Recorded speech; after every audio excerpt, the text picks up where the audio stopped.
கொடிய விட்டு குதிச்ச மல்லிகை ஒரு மொழி சிரிச்சு பேசறியே.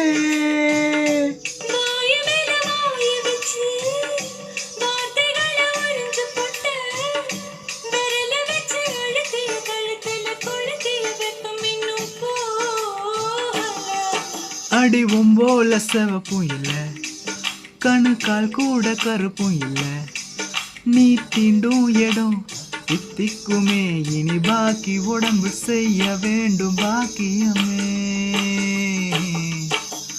ஒருக்கு சிரித்தவளே, என்ன குங்குமத்தில் கரைச்சவளே, நெஞ்சில் மஞ்சள் தேய்ச்சி குளிக்கையில் என்ன கொஞ்சம் பூசு தாயே. உன் கொலுசுக்குள் மணி